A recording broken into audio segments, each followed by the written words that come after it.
Bonjour, bonjour frères et sœurs, que la faveur, la main de Dieu demeure sur nos vies et qu'elle nous bénisse encore une fois ce matin par cette exhortation qu'il me met à cœur. Alors, ce matin, notre exhortation va être faite dans le livre de Deutéronome 1, le verset 20 à 26. Et le thème de l'exhortation, c'est obéir et l'obéissance, pas obéir, c'est l'obéissance. L'obéissance. Deutéronome 1, le verset 20 au verset 26. Que Dieu nous bénisse une fois encore. Avant de commencer, comme d'habitude, nous allons confier ce moment au Saint-Esprit. Glorieux Saint-Esprit, toi qui changes toute atmosphère, toi qui changes toute situation, viens prendre le contrôle de ce moment d'exhortation. Viens toi-même illuminer notre entendement.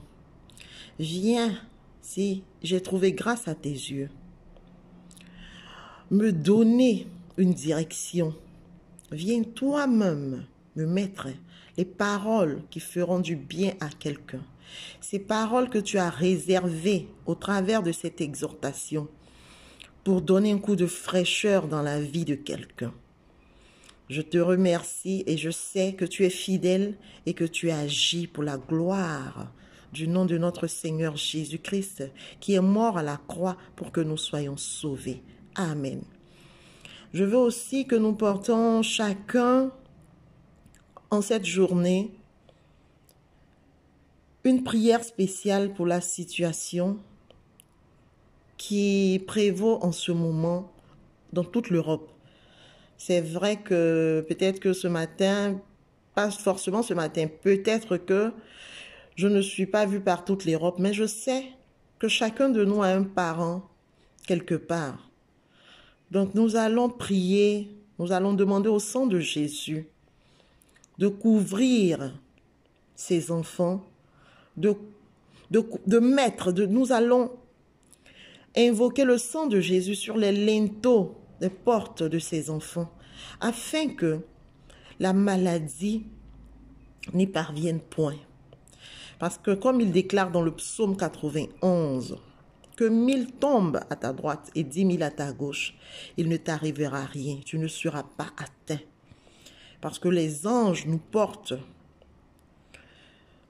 afin que, sur leurs ailes, afin que nos pieds ne heurtent aucune pierre.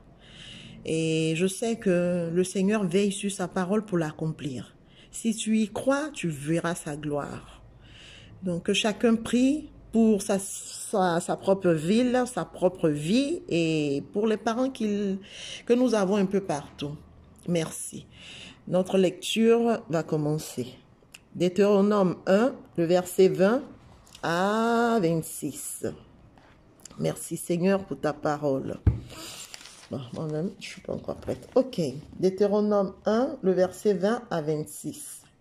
Je vous ai dit, vous voici arrivés près de la région montagneuse des Amorites, que le Seigneur notre Dieu nous donne. Regardez, le Seigneur votre Dieu déploie ce pays pour vous. En route, allez vous en emparer. Comme le Seigneur, le Dieu de vos ancêtres, vous l'a ordonné, soyez courageux et forts. Soyez courageux et forts. Alors, vous êtes tous venus me trouver en disant, envoyons des hommes en reconnaissance pour explorer le pays. Ils auront pour mission de faire rapport sur les chemins à suivre et sur les villes où nous arriverons. Votre proposition m'a paru judicieuse, c'est pourquoi j'ai désigné 12 hommes parmi vous, un de chaque tribu. Ils ont pris la direction de la région montagneuse et ils ont gagné le vallon des Chécols, qu'ils ont exploré. Ils y ont cueilli des fruits du pays et nous les ont rapportés. nous ont déclaré, le pays que le Seigneur notre Dieu va nous donner est un bon pays. Pourtant, vous avez désobéi aux paroles du Seigneur votre Dieu en refusant d'y aller. Alléluia. Merci Seigneur. Nous parlons de désobéissance ce matin. Ce que le Seigneur veut nous dire.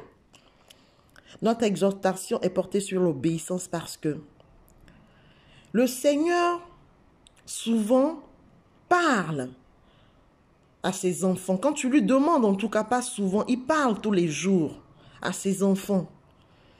Tu as besoin de quelque chose, tu as besoin d'une orientation, tu as besoin de t'appuyer sur une vision que le Seigneur t'a donnée pour aller de l'avant. Le Seigneur te donne des indications. Il te donne les voies et moyens. Et très souvent même, nous désobéissons à la volonté de Dieu pour notre propre vie. Nous ne prêtons pas attention à ses recommandations, à ses instructions, aux directives qu'il nous donne pour arriver quelque part. Quand Dieu dit de vous occuper de quelque chose, quand Dieu te demande, te répond, quand Dieu te répond, en ce moment-là, où il est en train de te donner des directives, en ce moment où il t'a donné une vision, c'est parce que en ce moment précis, il y a une onction sur ta vie. Il y a une onction sur toi que le Seigneur lui-même, il dispose pour que tout te soit favorable par rapport à ce que tu as demandé. Si on fait attention dans le verset, il est dit, il ne sera pas facile pour nous d'y arriver. Nous devons être courageux et forts. C'est parce que sur le chemin sur lequel le Seigneur t'envoie, le chemin de ta gloire, le chemin de ta réussite, de ton succès, tu trouveras des embûches, tu trouveras des obstacles. Mais Dieu te dit, sois courageux et fort, parce qu'au bout de cet effort-là, tu auras les fruits, tu mangeras les fruits de ce pays-là. Tu mangeras les fruits de ce pays. Je veux, moi par exemple, prendre un exemple sur moi. J'ai commencé avec la page d'exhortation et témoignage. Mais je vous assure, ce n'est pas quelque chose qui m'est venu à moi. J'ai obéi au Seigneur. Parce que le Seigneur m'a dit, tu vas en profondeur, tu cherches à aller en profondeur avec moi. Tu me cherches tout le temps. Et quand je te révèle des choses, ne les tiens pas pour toi-même. Partage cela avec tes frères et sœurs. Parce que c'est à ça que je t'ai appelé. J'ai commencé par écrire, par des textos sur la page. Il y a de cela, je crois, 6 mois, où l'Esprit de Dieu me mettait à cœur de faire des vidéos. Comme quand Dieu te parle, il faut aller, va encore vers le Seigneur, parle-lui, demande-lui, et te remets dans la vision. J'ai commencé à faire les vidéos sans même m'en rendre compte. J'ai juste obéi à la voix de Dieu. Vous remarquerez peut-être une amélioration dans l'image, mais c'est le Seigneur qui a disposé tout ça. C'est le Seigneur qui a disposé. Je ne m'y attendais même pas. Il l'a fait, il a accompli quelque chose de grandiose pour que cela puisse se faire dans une meilleure appréciation. Et ce n'est que le début du commencement, parce que je sais que quand Dieu commence quelque chose, tant que cela n'arrive pas à sa perfection, si tu obéis en tout cas, tu verras sa gloire. Et c'est ce que je veux dire à quelqu'un ce matin, à un frère, à une sœur ce matin. Obéis à la voix de Dieu.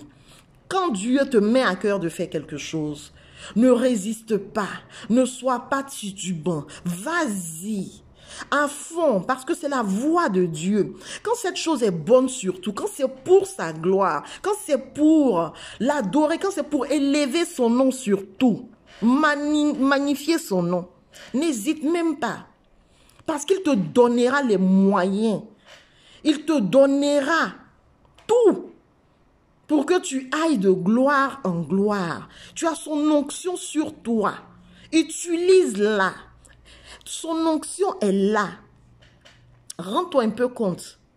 Quand le Seigneur te met quelque chose à cœur, c'est un peu comme, quand on dit, c'est un peu le verset où on te dit que tout ce qui n'est pas le produit d'une conviction est un péché. Quand c'est le Seigneur qui t'a mis ça à cœur, là, tu es convaincu que tu y arriveras. Tu es convaincu que tu vas t'emparer du pays. Tu es convaincu que tu vas arriver et ça sera, c'est-à-dire que il y aura des obstacles, mais tu vas les supérer. Tu vas dépasser ces adversités-là avec la faveur de Dieu. Tu trouveras que c'est vraiment quelque chose, tu vas dire, wow, quand tu vas raconter, tu vas témoigner des bienfaits, de comment le Seigneur a intervenu dans tes histoires, dans ton projet, dans ton problème, comment le Seigneur est intervenu, les gens diront, waouh. Au travers de tes témoignages, au travers de ton témoignage, tu toucheras des personnes. Tu vas transformer des vies. Moi, en tout cas, c'est ça que le Seigneur m'a demandé de faire. Toucher des personnes au travers de ma propre vie. Plus nous irons de l'avant, plus nous apprendrons à nous connaître mieux. Pour ceux qui ne me connaissent vraiment pas mieux, ils me connaîtront parce que je sais que le Seigneur lui-même, il va me demander de faire certaines choses, de parler de certaines choses pour éclairer des personnes, pour donner de l'assurance à des personnes, pour leur dire qu'il n'est jamais trop tard, pour leur dire que tu peux perdre quelque chose de précieux, mais ce que tu gagnes est 10 000 fois, 100 000 fois meilleur que ce que tu as perdu. Que le nom de Dieu soit béni, que le nom de Dieu soit célébré en ce jour, une fois encore, qu'à lui revienne toute la gloire et l'honneur, qu'il bénisse nos vies. Judith Mila, pour vous servir, pour la gloire de notre Dieu seul, pas pour les hommes, parce que c'est Dieu qui bénit. Dieu passe au travers de quelqu'un pour te bénir. Donc si quelqu'un te bénit, qu'il ne pense pas que c'est lui qui t'a béni, mais c'est Dieu qui est passé au travers de cette personne-là pour te bénir, pour te dire des choses. Demeure ferme. Demeure dans ta foi et tu verras la main de Dieu agir dans ta vie, te transformer petit à petit. Que le Seigneur vraiment demeure sur nos vies, qu'il nous garde afin que nous puissions vraiment toujours exalter sa présence. Amen. Bonne journée à tous.